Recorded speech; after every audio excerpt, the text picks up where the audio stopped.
अभी तक हम लोग प्रॉपर्टी 1 प्रॉपर्टी 2 देख चुके हैं। अब प्रॉपर्टी 3 को देखेंगे। ठीक है, प्रॉपर्टी 3 को सुनो आप। If any two rows of a determinant are identical then value of the determinant is 0। ठीक है, जो यहाँ पर एनी टू रो या कॉलम, ठीक है, तो कॉलम की भी बात सही है। ठीक है, चाहे आपके को एनी टू रो हो या एनी टू कॉलम्स हो, of determinant are identical then value of determinant is 0। जैसे एग्जांपल 8 देखो, यह एक डिटर्मिनेंट है 3/3 का, इसको इवेल्युएट करना है।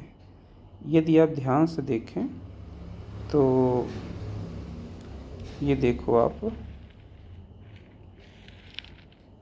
ये है आपका R1 और ये है आपका R3।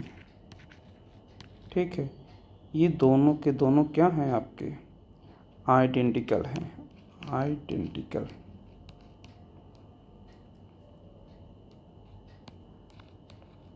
ठीक है, कैसे आइडेंटिकल हैं? All corresponding elements are equal. जो यहाँ एलिमेंट है वही एलिमेंट यहाँ है, जो यहाँ है वही एलिमेंट यहाँ है, जो यहाँ है वही एलिमेंट यहाँ है। ठीक है, R1 के जो एलिमेंट हैं ठीक वही एलिमेंट R3 के भी हैं। Corresponding elements, all corresponding elements are same, तो हम उसको आइडेंटिकल कह देंगे, R1 एंड R3। तो एनी टू रोज, तो यहाँ पर R1 एंड R3 है, तो इस डिटर्मिनेंट की वैल्यू जो आएगी बेटा वो 0 आएगी। ठीक है, आप इसे इवैल्यूएट करके देख सकते हैं। ठीक है, next property, property number 4। Property number 4, if each element of a row of a determinant is multiplied by a constant k, then its value get multiple by k। इस बात को समझने के लिए एक एग्जाम्पल लेते हैं बेटा। ठीक है, एक एग्जाम्पल, जैसे हमारे पास एक डिटर्मिनेंट है, इसके पास एलिमेंट है 2 1 3 2। ठीक है, अब इस डिटर्मिनेंट में आप किसी नंबर से मल्टीप्लाई करना चाहते हैं। मान लीजिए आप 4 से मल्टीप्लाई करना चाहते हैं, तो ये जो 4 है ये किसी भी रो में या किसी भी कॉलम में आप मल्टीप्लाई करा सकते हैं। इस 4 का आप इस कॉलम में करा सकते हैं, ठीक है, या इस कॉलम में करा सकते हैं। ठीक, इस 4 को इस कॉलम में करा सकते हैं या फर्स्ट कॉलम में करा सकते हैं, आपकी मर्जी, या आप फर्स्ट रो में करा सकते हैं। ठीक है, या आप सेकंड रो में करा सकते हैं, कराएंगे किसी एक में ही।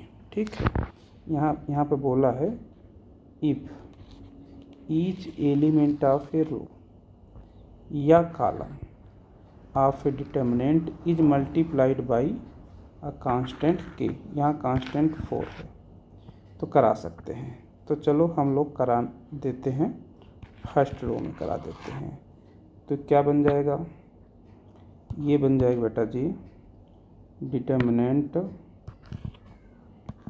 डिटर्मिनेंट फर्स्ट रो में करा रहे हैं, तो ये हो जाएगा 8 4 2 जा 8 4 1 जा 4, और बस किसी एक ही रो में कराएंगे। आप फर्स्ट रो में करा दिए तो सेकंड रो को एज इट इज लिख लो 3 2।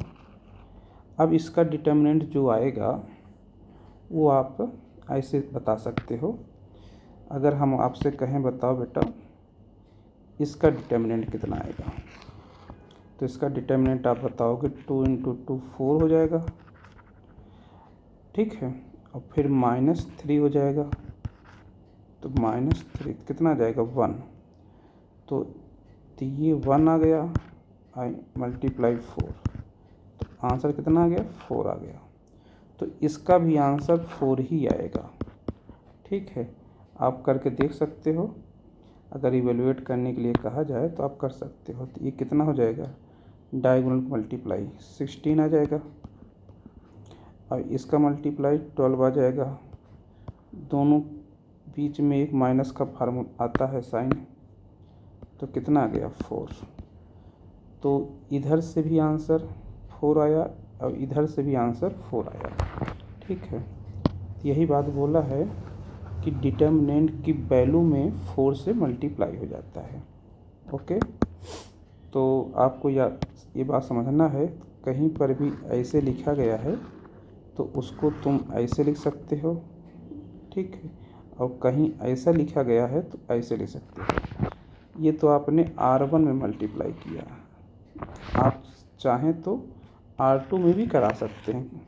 ठीक है, या आप कॉलम 1 पे करा सकते हैं, किसी एक में ही कराओ, लेकिन आंसर वही आएगा, सबका आंसर 4 आएगा। इसका इसमें कराओगे तो आपका बनेगा 8, ये हो जाएगा 12। ठीक है, आपने C1 में कराया तो 1 2 ये एज इट इज। अब इसको करोगे तो इसका भी आंसर 4 ही आएगा। ठीक है, ये किसके अकॉर्डिंग हो रहा है? प्रॉपर्टी 4 के अकॉर्डिंग।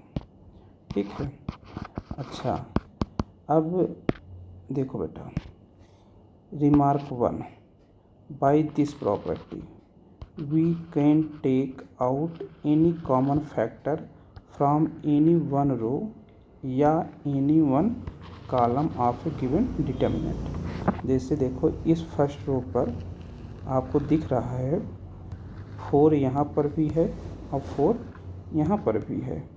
ठीक है, तो फैक्टर जो है 4, उसको तुम क्या कर सकते हो? कॉमन कर सकते हो।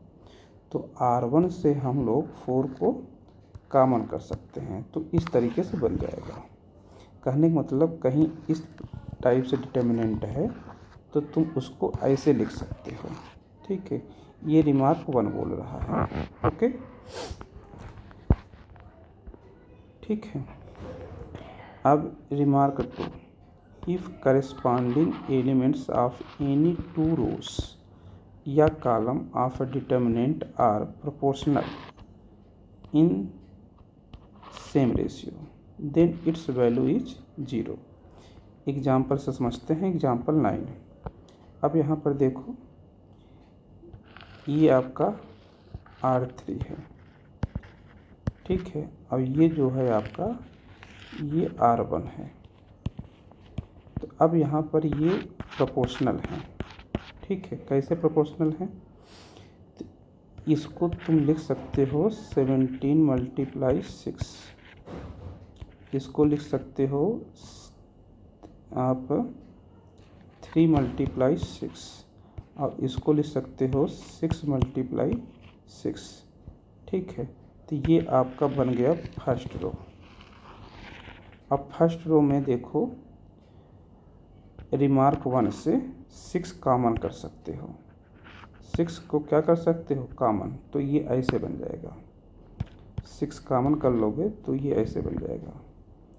17 यहाँ पर आ जाएगा 3, यहाँ पर आ जाएगा 6। आपने फर्स्ट रो से 6 को कॉमन कर लिया।